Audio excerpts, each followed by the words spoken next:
Hi, my name is Francisco, and I'm a self-taught game developer. I dropped out of school and started teaching myself everything I could about making games about 2 years ago. Before diving into my first major project, I created a few small games in Unity to learn the basics. These weren't groundbreaking titles, just simple projects like a tic-tac-toe game, a space shooter, a 2D platformer, and even a simple racing game. These games were stepping stones, helping me understand how to use Unity and get a feel for what game development is really about. But like so many other aspiring developers, I never took the leap to release anything, until now. Today, I want to tell you the full story of The Fight Aftermath, my first commercial game, and the lessons I learned along the way. This was the first time I put a project out into the world for people to buy and play. It taught me so much, not just about game development, but about marketing, player expectations, and how the industry really works. This video is for anyone who's ever dreamed of making their own game, especially if you're a solo developer like me. I'll share the highs and lows, the things I wish I'd known, and why, despite the challenges, I'm still passionate about this journey. What is The Fight Aftermath? The Fight Aftermath is a low-poly, third-person shooter-adventure game with a blocky, Roblox-inspired art style. The idea came from my love for games that mix exploration with combat, and I wanted to create something that felt both fun and accessible. I used assets from the Unity Asset Store for the characters, environments, and even some gameplay elements. At first, I struggled with the idea of using assets. I thought, is this cheating? Shouldn't I be creating everything from scratch? But then I came across a YouTuber named Code Monkey, who emphasized something that really stuck with me: don't reinvent the wheel. Code Monkey himself uses assets in his projects, so why shouldn't I? The reality is, game development is hard. There's no need to spend 6 months creating a character model or a tree when you can buy high-quality assets for $30 and focus on what really matters, making your game fun and engaging.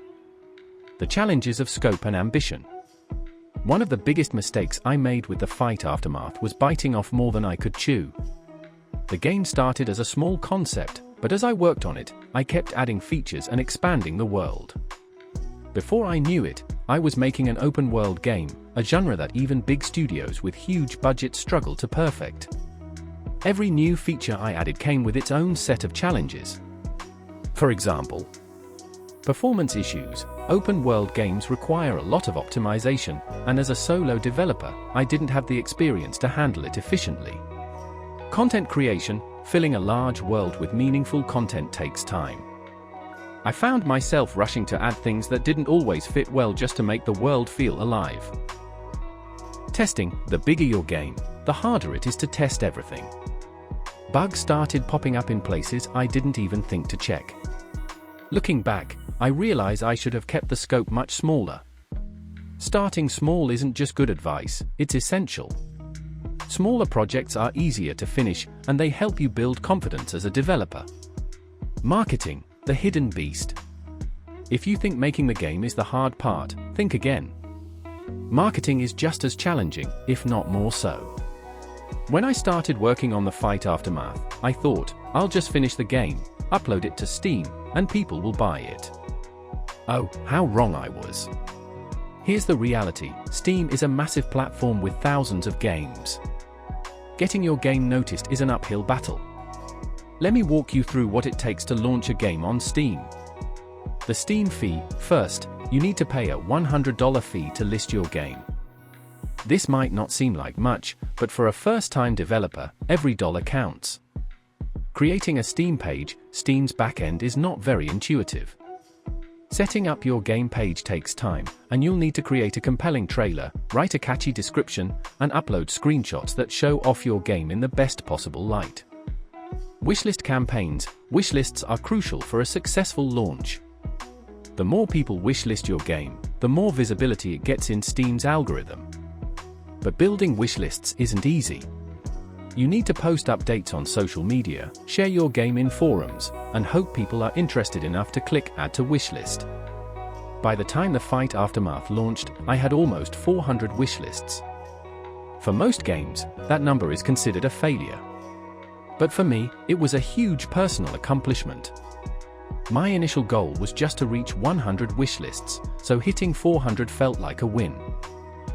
Release day, reality hits. When release day finally arrived, I was both excited and nervous. I had spent months pouring my heart into this game, and now it was time to see how people would react. The result? The Fight Aftermath sold 7 copies. At first, it was tough to accept. But the more I thought about it, the more I realized that this was exactly what I expected. First games rarely perform well, especially from unknown developers. And that's okay. What matters is that I finished the game and released it. That alone is a huge milestone. So many aspiring developers start projects, but never finish them. Now, I can say that I have a published game, and that's something no one can take away from me. The lessons I learned. Here are some of the biggest takeaways from my experience. 1. Start small. Don't try to make an open-world game as your first project. Pick something manageable that you can realistically finish in a reasonable amount of time. 2. Use assets. Don't waste time creating everything from scratch. Assets are there to help you. Focus on what makes your game unique. 3. Marketing matters. Start building hype for your game early. Post updates, engage with your audience, and get feedback. 4. Be prepared for reality. Most indie games don't sell thousands of copies. And that's okay. What's important is that you learn and grow as a developer. The truth about publishers. Let's talk about publishers for a minute. I see a lot of advice online telling developers to get a publisher. While publishers can be helpful, they're not a magic solution. Here's the reality. Publishers want a cut of your revenue, often a significant one. You need to have something to show them, and it has to be good. If a publisher is interested in your game, it's probably already good enough to succeed on its own.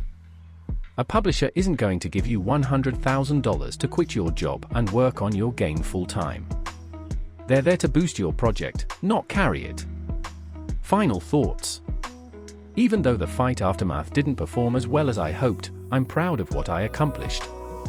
This project taught me more than I ever could have imagined, and it's given me the confidence to keep going. If you're thinking about making your first game, here's my advice. Start small.